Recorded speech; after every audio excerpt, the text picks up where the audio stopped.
Hey, welcome to day 2. If you've made it this far, you only have 38 days to go. Well, 39. This is the beginning of day 2. Okay, so 38 and some change at this point. So today we're going to be talking about an identity crisis. And the verse for today, Ephesians 3:16, I pray that out of his glorious riches he may strengthen you with power through his Spirit in your inner being. Pastor Levi also mentioned Proverbs 23:7 that says, so as a man thinks in his heart, so he is. Meaning that how we see ourselves on the inside is the biggest factor in what actually comes out of us. I've experienced that, and I'm sure you have too. Absolutely.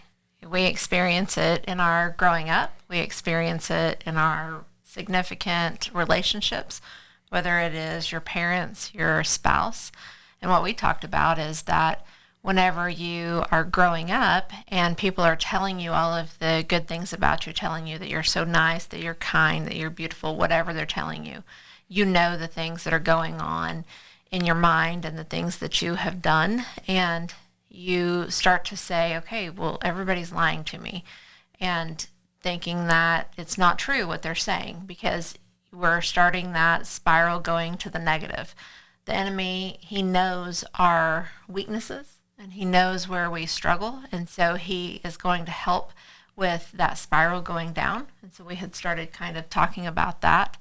And especially if you're where we're at, where we're in a second marriage, and we experienced that dissolving and breaking apart of that first marriage, to where those people don't necessarily have your best interest at heart whenever you're going through that, and it's hard to get over who it is that God's called you to be. So today's was really good, where they said that you're loved, called, equipped, and chosen.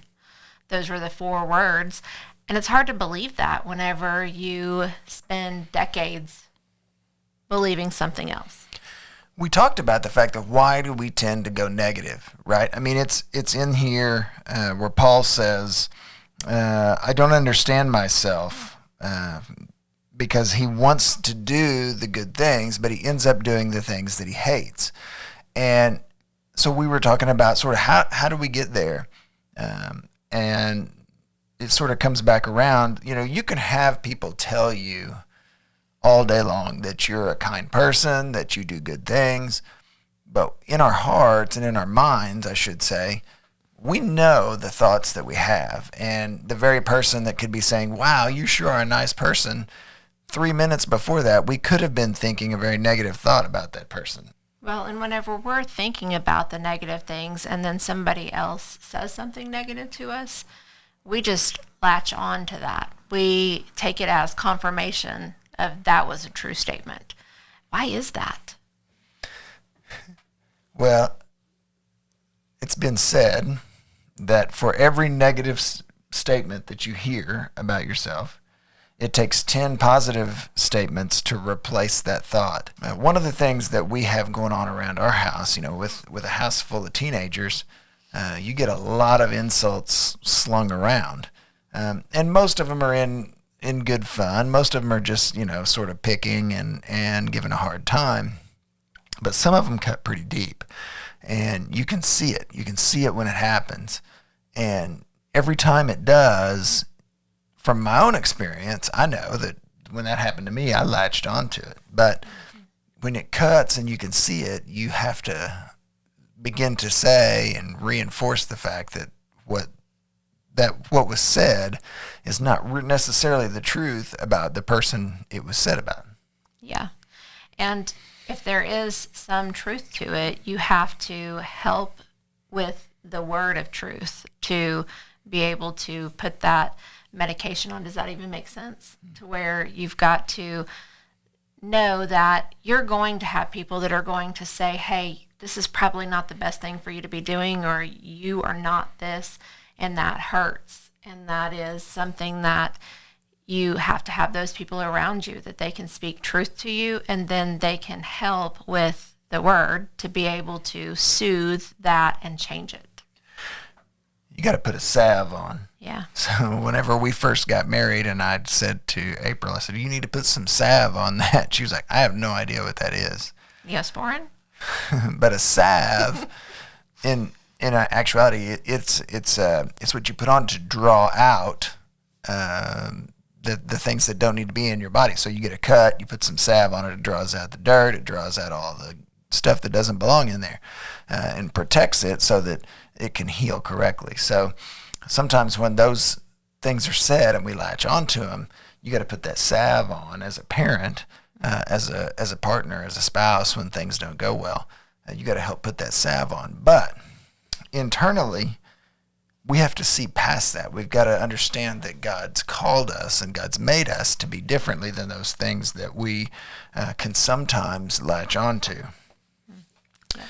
Pastor says, if this feels like an identity crisis, that's good, because the best kind of crisis you can have is an identity crisis where you begin the process of learning who you truly are, fighting, asking questions. Before you can fully do what you're called to do, you must finally understand who you're called to be.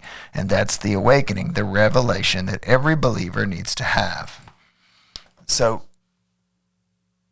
the thing to remember, and the thing that's very difficult to get to, is to remember that God created us perfectly. He gave us everything that we need in order to live out the calling that he placed on our life. And though you might not be the prettiest, you are exactly what God wanted you to be. Yeah. And you've went through and you've lived the story that he intends to use to fulfill that purpose. In blended families, this can sometimes get sidetracked because we feel like if we've had a failed marriage, there's no way that we can be what God's called us to be.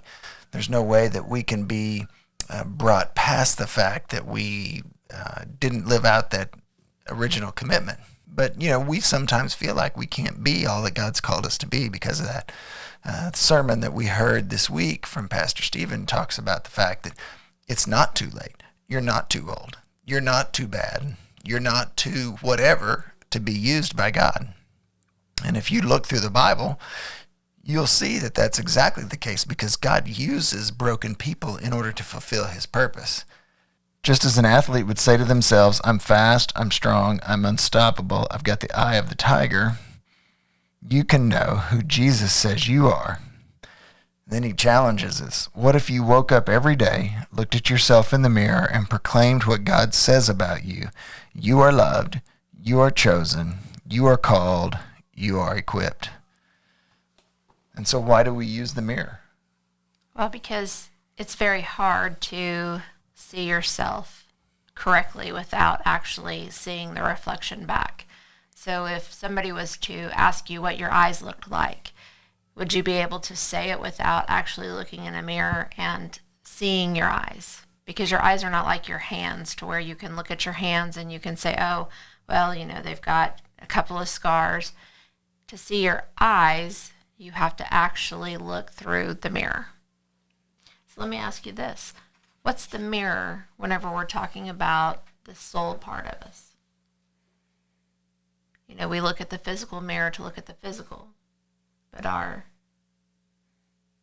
soul mirrors the Word. So as we take time to read the Word, to study the Word, one of the questions for today uses the term, what is it? Where does it go? It says, how does it feel to chew on the idea that God loves you exactly as much in the good times as the bad times? But the point of that is to say, to chew on the Word. How often do we chew on, do we meditate on what it is that God said, what it is his Word means? And so that's where we get that mirror for our soul, is by spending time in the Word, spending time communicating with God. Run through the questions that he has at the end here. They're good because they're very inward pointing today. We're going to be talking about times that we felt war within ourselves, times that we've caved whenever the things come against us, whenever we do the things that we hate and we don't do the things that we want to do. We're going to be talking about the situations when we tend to blow it the most. So take the time.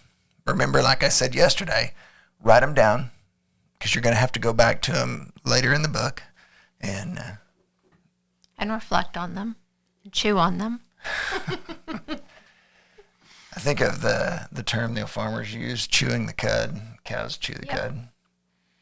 Sort of gross, but they regurgitate. Eat it, then they regurgitate it, then they eat it again. So it's kind of gross, but I mean that's sort of how we need to deal with the word. So tomorrow, day 3 is going to be you matter more than you know. As we get into that, I hope that you will be ready to hit the ground running with us tomorrow morning. And we're going to see what it means to say and to learn and to know that you matter more than you know.